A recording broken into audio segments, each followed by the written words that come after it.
ಶಿರಾ ತಾಲೂಕಿನ ಪಟ್ಟನಾಯಕನಹಳ್ಳಿ ಶ್ರೀ ಗುರುಗುಂಡ ಬ್ರಹ್ಮೇಶ್ವರ ಸ್ವಾಮಿ ಮಠದಲ್ಲಿ ಪೀಠಾಧ್ಯಕ್ಷರಾದ ಶ್ರೀ ರಿ ನಂಜಾವಧೂತ ಮಹಾಸ್ವಾಮಿಗಳ ದಿವ್ಯ ನೇತೃತ್ವದಲ್ಲಿ ಗುರು ಪೌರ್ಣಮಿ ನಡೆಯಿತು.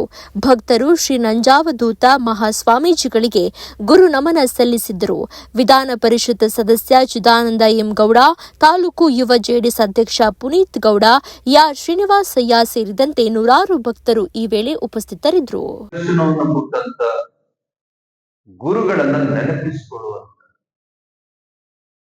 ಜಗತ್ತಿಗೆ ಬಹುದೊಡ್ಡ ಸಂದೇಶವನ್ನು, ಜೀವನ ಸಾರವನ್ನು ಕೊಟ್ಟಂತ ವ್ಯಾಸರನ್ನು ನಾವು ಕೊಂಡಾಡಲಿಕ್ಕೆ ಈ ದಿವಸವನ್ನ ಮುಡುಪಾಗಿದ್ದೇವೆ. ಹಾಗಾಗಿ ಯಾರ್ಯಾರು ಎಲ್ಲೆಲ್ಲಿ ಸಿಗ್ತಾರೆ, ನಿಮಗೆ ಪಾಠ ಹೇಳಿದ್ರು ಗುರುಗಳು, ತಾಯಿ ಮೊದಲ ಗುರು ಎಂಬ ತಾಯಿ ಜಗತ್ತಿಗೆ ಕರ್ಕೊಂಡು ಬಂದು ಜಗತ್ತನ್ನು ಪರಿಚಯಿಸ್ತಾರೆ. ನಿಮ್ಗೆಲ್ಲವನ್ನೂ ಮೊದಲು ಹೇಳ್ಕೊಟ್ಟವಳು ತಾಯಿ. ಅಂದ್ರೆ ತಾಯಿ ಜಗತ್ತಿಗೆ ಮೊದಲ ಗುರು, ತಂದೆ ನಂತರದ ಗುರು, ಆಚಾರ್ಯ ಆಮೇಲೆ. ಹಾಗಾಗಿ ಮಾತೃದೇವೋ ಭವ, ಪಿತೃದೇವೋ ಭವ, ಆಚಾರ್ಯ ದೇವೋ ಭವ. ದೇವ್ರು ಯಾವ್ಯಾವ ರೂಪದಲ್ಲಿ ಬರ್ತಾನೋ, ಯಾವ್ಯಾವ ರೂಪದಲ್ಲಿ ನಮಗೆ ಮಾರ್ಗದರ್ಶನ ಕೊಡ್ತಾನೋ.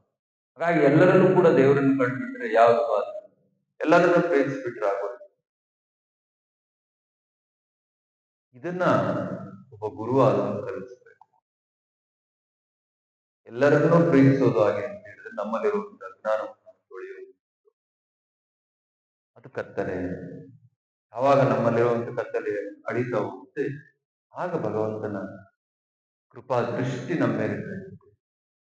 ಭಗವಂತನ ಇರುವಿಕೆಯ ಮಾರ್ಗ ನಮಗೆ ಗೋಚರ ಆಗುತ್ತದೆ. ಇದು ಒಬ್ಬ ಗುರು ಮಾಡುವಂತ ಕೆಲಸ.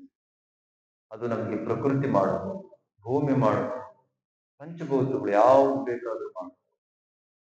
ನಮ್ಮ ಗುರು ಮನುಷ್ಯನೇ ಆಗ್ಬೇಕು. ಆಗಿರುತ್ತೆ ನಮ್ಮ ಅಂತಃಸತ್ವ, ನಮ್ಮ ಅರಿವೇ ನಮಗೆ ಗುರು ಆಗಲಿಕ್ಕೆ ಸಾಧ್ಯ ಇದೆ. ಅದನ್ನು ನಾವು ಪಡ್ಕೊಳ್ಳಬೇಕು. ಆ ದೃಷ್ಟಿಕೋನ ನಮ್ಮೆಲ್ಲರಿಗೂ ಕೂಡ ಬರಬೇಕು. ಆ ಕಾರಣವಾಗಿ ಆ ಕೃತಜ್ಞತಾ ದಿನವನ್ನಾಗಿ ಇವತ್ತು ಈ ವ್ಯಾಸ ಪೌರ್ಣಿಮೆಯಿಂದ, ವ್ಯಾಸರ ಜನ್ಮ ತಳೆದಂತ ಈ ದಿನವನ್ನ, ಪವಿತ್ರವಾದ ದಿನವನ್ನ ಈ ಜಗತ್ತಿನ ಅಷ್ಟೂ ಗುರುಗಳಿಗೆ ಜಗತ್ತು ಅರ್ಪಣೆ ಮಾಡಿದೆ. ಆ ನಿಮಿತ್ತ ಇವತ್ತು ವಿಶೇಷವಾಗಿ ಎಲ್ಲ ಗುರುಗಳ ಪೂಜೆ ಮಾಡುವಂಥದ್ದು, ಅವರ ಆರಾಧನೆ ಮಾಡುವಂಥದ್ದು, ಕೊಂಡಾಡುವಂಥದ್ದನ್ನ ನಾವೆಲ್ಲರೂ ಕೂಡ ಮಾಡ್ತೀವಿ.